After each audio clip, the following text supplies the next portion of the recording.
tanggapan-tanggapan miring dari rekan-rekan atau pecinta sepak bola yang minus bilang ya mungkin kan di otak mereka aja yang miring. Jadi mereka aja mungkin berpikir untuk bantu timnas saja belum tentu. Berpikir saja belum tentu. Tapi komen banyak. Jadi sudah lihat hal yang positif ini ya sebagai pencinta sepak bola, sebagai masyarakat. Ya kita tinggal support. Kamu support aja apa susahnya. Rochi Putirai bongkar kebenaran di balik kritikan pedas untuk timnas Indonesia. Tinggal dukung aja apa susahnya sih?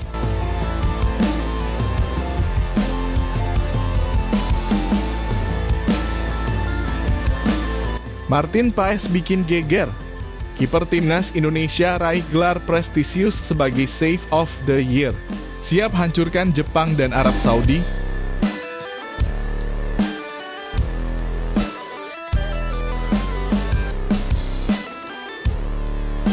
Pemain Cina bongkar kualitas bintang timnas Indonesia.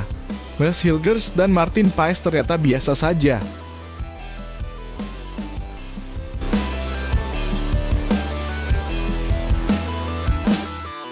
Shin Tae-yong diberi kebebasan penuh.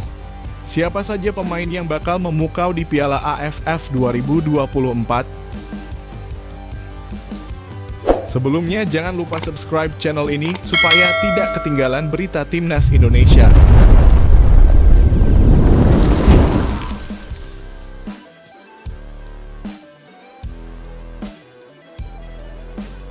Rochi Putirai bongkar kebenaran di balik kritikan pedas untuk timnas Indonesia. Tinggal dukung aja apa susahnya sih? Legenda timnas Indonesia Rochi Putirai mengungkapkan kebingungan dan keheranannya terhadap komentar-komentar negatif yang ditujukan kepada skuad asuhan Shin Tae-yong. Saat ini timnas Indonesia tengah berjuang di putaran ketiga kualifikasi Piala Dunia 2026 zona Asia.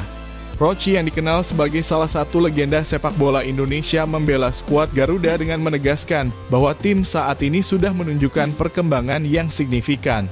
Ia mempertanyakan mengapa masih ada skeptisisme terhadap tim yang kini telah mencapai level kompetisi ini. Timnas sekarang sudah bagus. Kalian mau lihat dari tahun berapa? Sejak kapan kita bisa mencapai tahap ini? Tidak ada sebelumnya, ujar Rochi saat diwawancarai oleh awak media. Lebih lanjut, ia menyoroti bahwa kritik yang datang dari sejumlah pencinta sepak bola seringkali tidak berpikir secara objektif. Komentar negatif dari beberapa rekan dan penggemar mungkin berasal dari sudut pandang yang tidak tepat. Mereka hanya berkomentar tanpa memberi bantuan apapun yang nyata kepada tim, lanjutnya. Rochi menekankan pentingnya dukungan dari masyarakat untuk memberikan semangat kepada para pemain. Jadi, jika kalian melihat hal-hal positif sebagai pencinta sepak bola, dukung saja apa susahnya. Tanya Rochi menegaskan bahwa dukungan yang tulus lebih dibutuhkan daripada kritik yang tidak konstruktif.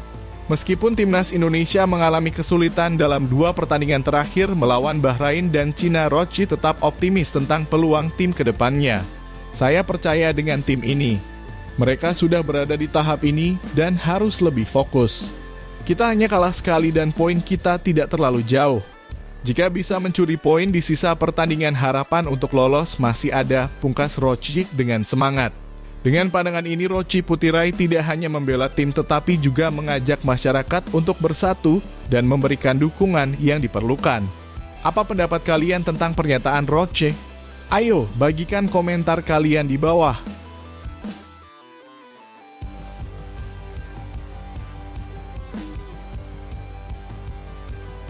Martin Paes bikin geger. Kiper timnas Indonesia raih gelar prestisius sebagai Save of the Year. Siap hancurkan Jepang dan Arab Saudi? Kiper timnas Indonesia Martin Paes baru saja meraih penghargaan bergengsi sebagai penyelamatan terbaik di Major League Soccer atau MLS 2024 yang dikenal sebagai Save of the Year. Pengumuman resmi mengenai pencapaian ini disampaikan oleh MLS melalui situs resmi mereka dan tentunya menjadi kabar gembira bagi para penggemar sepak bola tanah air. Martin Paes yang kini berusia 26 tahun memperoleh penghargaan ini berkat aksi luar biasa yang ditunjukkannya dalam laga pekan ke-17 MLS 2024. Dalam pertandingan yang berlangsung pada 29 Mei 2024, FC Dallas bertanding melawan LA Galaxy. Momen krusial terjadi saat Paes melakukan penyelamatan spektakuler terhadap tendangan penalti dari pemain LA Galaxy Gabriel Pech pada menit ke-32. Dengan refleks yang cepat, Martin Paes berhasil menepis bola tendangan kaki kiri Pech. Dengan keberhasilan ini, Paes tak hanya meraih gelar penyelamatan terbaik, tetapi juga telah menyandang gelar MLS All-Star 2024 sebelumnya. Statistiknya pun mengesankan di mana ia menempati peringkat kelima dalam kategori penyelamatan di MLS dengan total 118 penyelamatan serta mencatatkan 5 clean sheet dalam 30 pertandingan. Pencapaian ini tentunya menambah rasa percaya diri Martin Paes dan timnas Indonesia menjelang pertandingan krusial di putaran ketiga kualifikasi Piala Dunia 2026 zona Asia Grup C di mana mereka akan menghadapi Jepang dan Arab Saudi. Keberhasilan ini tentu saja meningkatkan ekspektasi dari publik terhadap performa timnas Indonesia di kancah internasional. Apakah prestasi Martin Paes ini akan menjadi motivasi bagi seluruh skuad Garuda? Bagaimana peluang Indonesia menghadapi Jepang dan Arab Saudi? Yuk bagikan pendapat kalian di kolom komentar.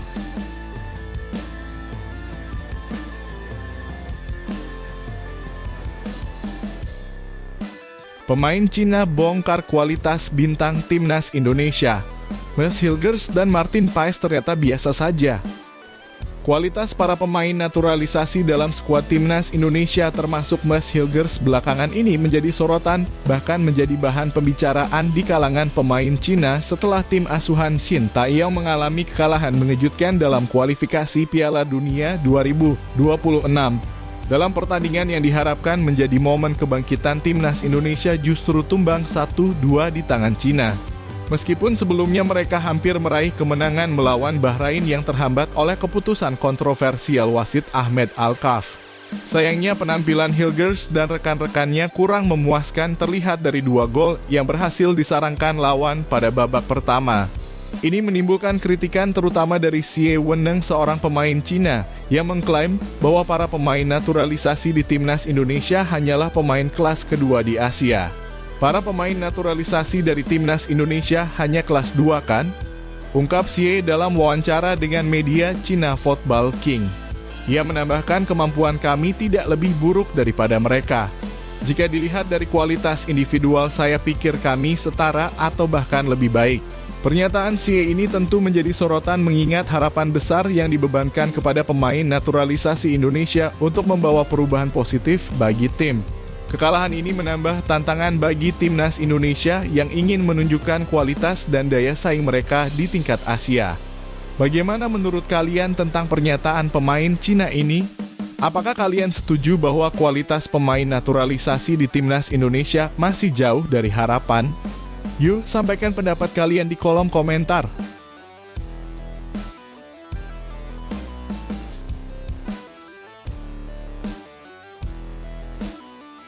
Shin Tae-yong diberi kebebasan penuh. Siapa saja pemain yang bakal memukau di Piala AFF 2024? PSSI telah memberikan keleluasaan kepada pelatih Shin Tae-yong untuk memilih pemain yang akan memperkuat timnas Indonesia di Piala AFF 2024.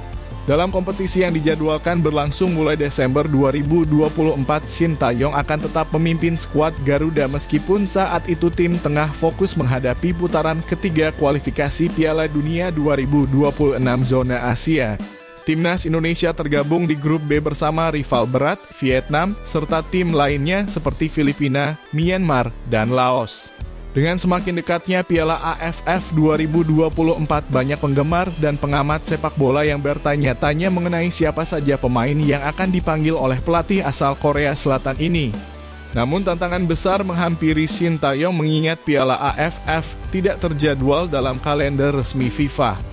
Hal ini berarti klub-klub tidak diwajibkan untuk melepas pemainnya sehingga menyulitkan pelatih untuk memanggil semua pemain terbaiknya. Apalagi Piala AFF diadakan pada bulan Desember dan Januari ketika klub-klub Eropa masih berlaga dalam kompetisi domestik mereka. Ini membuat kemungkinan untuk mendapatkan pemain yang berkiprah di Eropa menjadi semakin tipis. Sebagai solusi, PSSI telah mempertimbangkan penggunaan skuad timnas Indonesia U22 yang juga sedang dipersiapkan untuk menghadapi SEA Games 2025. Namun anggota Exco PSSI Arya Sinulinga menyatakan bahwa pemilihan tim akan sepenuhnya bergantung pada kebutuhan Shin Tae-yong. Ini berarti ada kemungkinan untuk melihat pemain-pemain yang lebih berpengalaman seperti Jay Itzes, Ragnar Oratmangun, dan Tom Haya di skuad untuk Piala AFF 2024. Meskipun demikian, keputusan akhir akan sangat bergantung pada kebutuhan strategis Shin Tae-yong serta kebijakan dari klub-klub tempat pemain tersebut bernaung. Arya menekankan bahwa PSSI tidak akan mencampuri proses pemilihan pemain yang berarti memberikan kebebasan penuh kepada Shin Tae-yong untuk meramu tim yang dinilai paling siap. Namun untuk target di Piala AFF, PSSI masih belum mendiskusikannya secara mendalam. Siapa saja yang akan terpilih dan bagaimana strategi Shin Tae-yong dalam meramu tim untuk meraih prestasi terbaik di ajang ini? Apakah timnas Indonesia bisa memberikan kejutan? Ayo, berikan pendapat kalian di kolom komentar.